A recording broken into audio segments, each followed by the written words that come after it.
The noise got louder. But so did the truth. I was never alone. Dark clouds over the city. Pressure all around. Everybody talking fear, trying to pull me down. They said the road was over. They said I'd lose my way. But God was building strength in every step I made. I walked through the silence. I stood through the rain. What's up, guys, beautiful souls? Good morning. Good evening. I pray God's strength and protection over your lives. I pray He covers you and He shelters you from the storms that come your way. And I pray His love brings you joy and peace that can't be explained. Please come in, sit down, and give me at least 20 minutes of your time. That's all I'm asking for. No noise, no distractions, just me, you, and the Lord. Let's work out this lie that's been costing people their marriages, their families, and their peace for way too long. Welcome back to Lies Changes Truth. I'm your host, BK Blessed. And listen, if this episode touches your spirit and blesses your soul, please like, share, and subscribe, and follow me on my socials. The more people we get these messages out to, the more people we can heal. Now let's not waste any time. I want to get right into this. The story behind this episode is that it came from a conversation on my other podcast. Shout out to the family over at When a Man Loves a Woman. If you don't know about it, go check it out. Every Thursday at 7 p.m. Eastern Standard Time, live on YouTube and wherever you listen to podcasts. And if you got a relationship question, and I know we all do, you can send it into whenamanloves.com. We truly want to help you on your relationship journey. We're not experts, but we're just men who have a passion to strengthen relationships. Now back to what I was saying. Pastor Trevon Gross said something on that podcast I couldn't stop thinking about. He said, most people using this phrase are using it because they gave up. And I never thought about it that way. But after he said that, I started thinking it had become a permission slip to walk away from the work, a permission slip to call pride principle and to call stubbornness standards. The lie? We just have irreconcilable differences. Stay with me, because I know on the surface that sounds real official. Sounds like something a lawyer would say. It sounds clean, like it's nobody's fault. Irreconcilable differences. It rolls off the tongue. A legal term for it just didn't work out, and nobody's to blame. The stars just didn't align. It sounds like something that happened to you and not something you can control or something you did. But listen close, because this part's important. Irreconcilable differences doesn't start in the courtroom. It doesn't even start in the argument. It starts years earlier.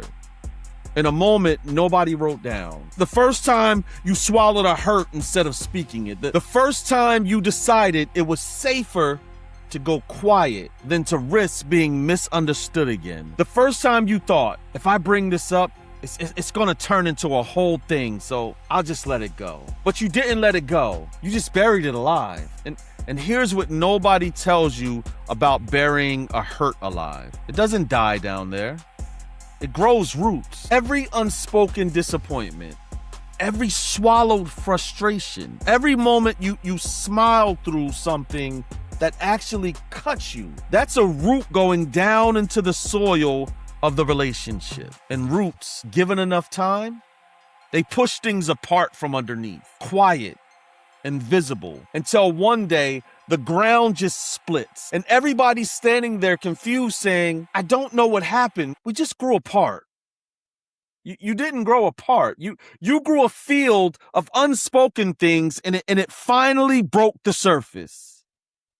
That's the real root of irreconcilable differences. Not two people who are fundamentally incompatible, Two people who stopped bringing their whole selves to the table, one small silence at a time, until there wasn't enough left on the table to reconcile. I also think a major issue up under the term irreconcilable differences is pride, ego, and a refusal to compromise. Listen, it usually boils down to one thing. I want it my way, and I'm not willing to hear or consider your way. And God's beautiful soul, the other person, 9 times out of 10, are carrying that same spirit. Two people, both convinced they're right, both waiting on the other one to bend first. And nobody's bending. So again, the marriage doesn't break because it's irreconcilable. It breaks because it's unattended. It breaks because two people decided their comfort mattered more than their covenant. Now hold on. Before you start thinking I'm out here saying every situation is fixable, that I'm saying stay in something abusive, saying tough it out no matter what. No, but we're going to address that too. Don't worry. This episode, it has some nuance to it, but for the vast majority of us, the average couple sitting across the table from each other, tired, frustrated, and just done. Most of the time, it's not irreconcilable. It's just inconvenient to reconcile. And there's a difference. Because the truth is most things can be fixed when people actually listen to understand, not listen to respond. And when they treat each other like human beings with feelings, human beings capable of mistakes, human beings capable of change. That last part is key. Capable of change. We stopped believing people can change. We started treating every flaw like it's a permanent character trait instead of a moment in someone's growth. And if God can be patient with you while you're working out your own mess, and he is patient with us every single day, you can extend a little of that same patience to the person that's sleeping next to you. Because the greatest threat to a relationship usually isn't the mistake, it's the secret. It's the conversation that never happens, the hurt that never gets named, and the truth that never gets spoken. Proverbs 28:13 tells us, he who covers his sins will not prosper, but whoever confesses and forsakes them will have mercy. That verse is usually preached about sin against God, but it's just as true about the small sins we commit against each other in silence. The hurts we cover instead of confess. And what's covered doesn't prosper. It festers. Ephesians 4:15 gives us the way out. Instead, we will speak the truth in love, growing in every way, more and more like Christ. Truth in love, not truth as a weapon, not silence as a shield. Truth delivered gently, on purpose, before it turns into resentment. That's the muscle most of us never trained. We were taught to be nice or to explode. Nobody taught us the narrow road in between. And that's honesty. Spoken early, spoken soft, and spoken often. God's beautiful soul, I'm not talking about starting a fight in the car at 65 miles an hour on the parkway with no exit for the next 11 miles. Somebody's trapped, can't leave, can't storm off, and just gotta sit there and take it while also trying not to miss the next exit for the Wawa. That's not a setting for reconciliation. That's the setting for a hostage negotiation. And the silent treatment, Lord have mercy. The silent treatment. We'll go 2 days to a month not speaking to somebody we sleep in the same bed with over something we can't even fully remember how it started. All while continuing to ask, you want that last piece of chicken? Because apparently silence has exceptions when food is involved. We are complicated people, a complicated, hungry, prideful people. And I love us anyways. But once the jokes are over and the laughter dies down, we're all left with the same question. What do we do when we've been hurt? Because that's where relationships are either strengthened or slowly start falling apart. And here's what's eye-opening. And I want you to really receive this. The relationships that survive are not the ones without pain. Every relationship carries pain. That's not the deciding factor. The deciding factor is what each person does with the pain the moment it shows up. There is a moment in almost every conflict where the relationship turns one of two ways. It's the moment right after you've been hurt, right before you respond. In that half second, you are choosing between two roads. One road says, I will protect myself. The other says, I will stay open, even though I'm hurting. Self-protection feels like strength in the moment, but it's actually the beginning of the wall. Every brick of that wall is laid in that half second, over and over, choice after choice, until one day, there's no door left. But staying open when you're hurt, that's not weakness. That's spiritually speaking, one of the most powerful things a human being can do. Because it mirrors exactly what God does with us. We hurt him constantly. And his response over and over across the whole of Scripture is not a wall. It's an open hand. Isaiah chapter 65, verse 2, in the New King James Version, says this about God. All day long I have stretched out my hands to a disobedient and contrary people. All day long, hands stretched out, not folded, not withdrawn, stretched out to people actively disappointing him. That is the motto, not perfection from the other person. An open hand from you, even while you're still healing from what they did. Ephesians 4:2 says, be gentle and humble, making allowance for each other's faults because of your love. Making allowance. That word allowance, that's grace with a job to do. That's saying, I know you'll mess up. I know I'm gonna mess up. So let's build room for that instead of building a case against each other. Now let's get practical, because I want this episode to stop somebody's relationship from ending today. The break-in doesn't happen at the argument. It happens in the pattern before the argument. So if you want to stop it, you don't start by fixing the argument. You start by interrupting the pattern. Here's the pattern reverse, plain and simple. When something hurts you, say it within 24 hours.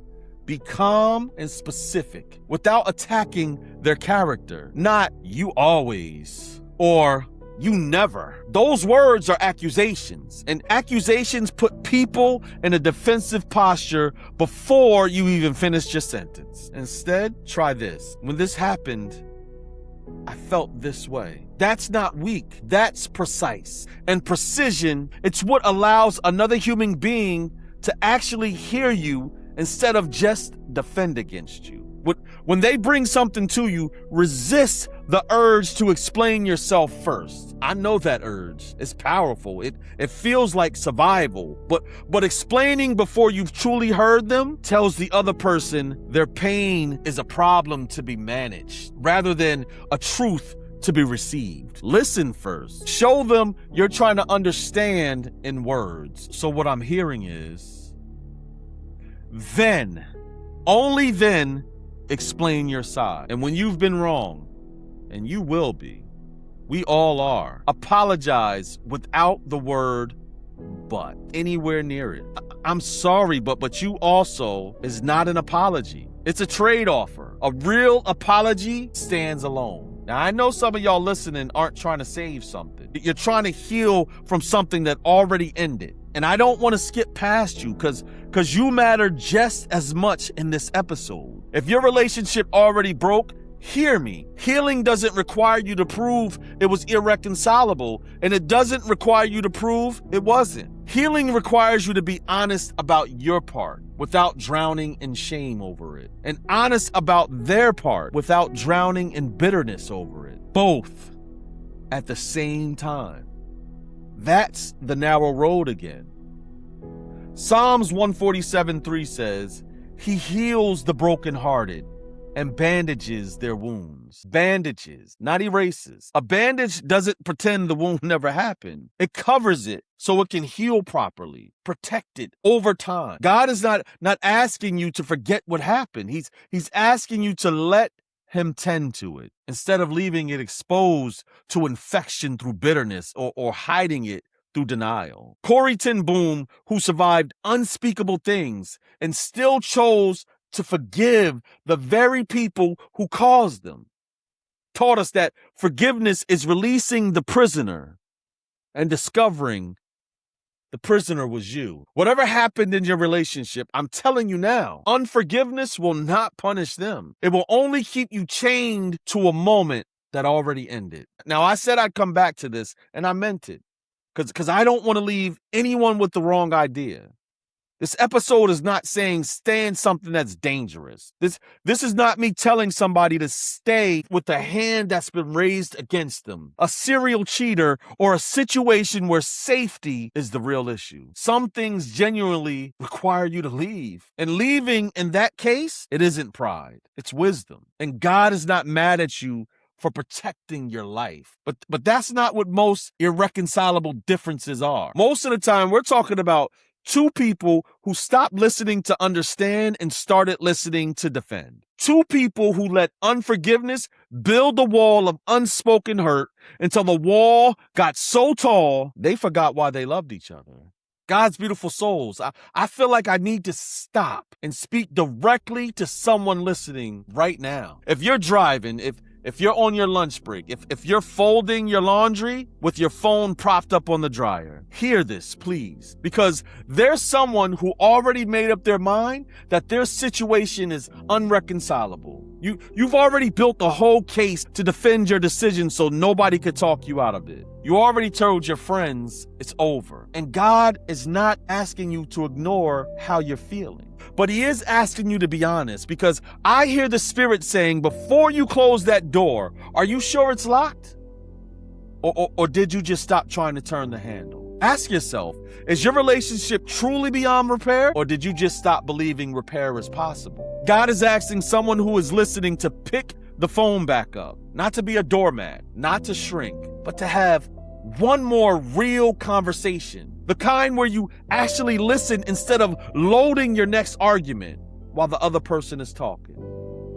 God is saying restoration is still available where you thought it had expired. Because for some of you, the door is still open, and it's time to walk back through it with your hands open, not your case files. For other, the door has closed for good reason. And God is not asking you to reopen it.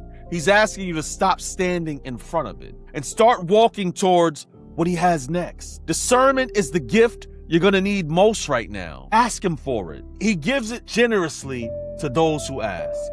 I hear him saying, the miracle you've been praying for might not come as sudden change in the other person. It might come as a change in you first, and your willingness, and your humility, and your patience. Put your trust in him. God knows the difference between a hard season and a dead one, and he will make it clear to you if you stay close enough to hear him. And I gotta be honest with y'all, because this show don't work if I'm not willing to be vulnerable right along with you. I've been on both sides of this. I've been the one too prideful to say sorry first. Sitting in silence I created, waiting for someone else to make the first move so I could tell myself I wasn't the problem. I've called something irreconcilable. Maybe not in those exact words, but it was really just inconvenient. When really it just required me to look at myself instead of pointing at somebody else. And I've had to learn, and I'm still learning, that humility ain't about being weak. It's about being strong enough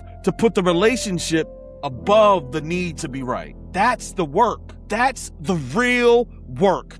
And it's nothing romantic about it. It's showing up when you don't feel like it. It's apologizing even when you think you only did 40% of the wrong. It's choosing to listen to understand instead of listening to reload your ammunition. The lie? We just have irreconcilable differences.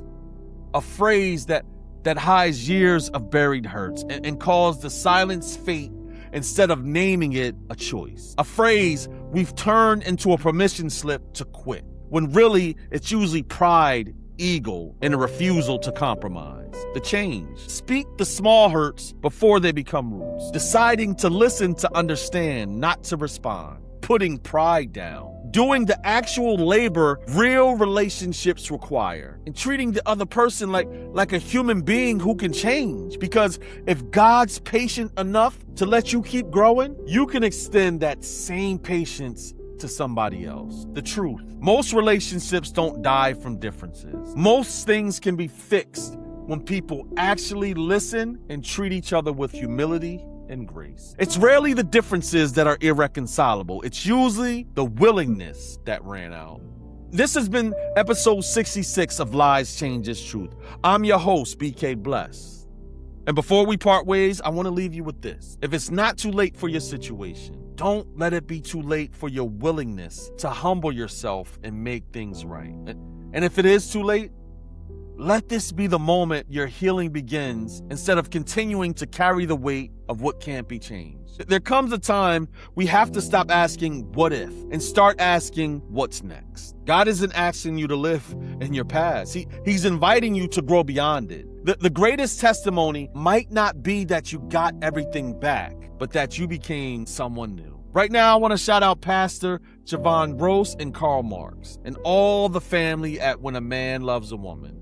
Remember to send your questions to whenamanloves.com. Please remember this on your journey of life. Healing begins the moment you stop trying to win yesterday's argument and start building tomorrow's life. Until next time, listen to understand.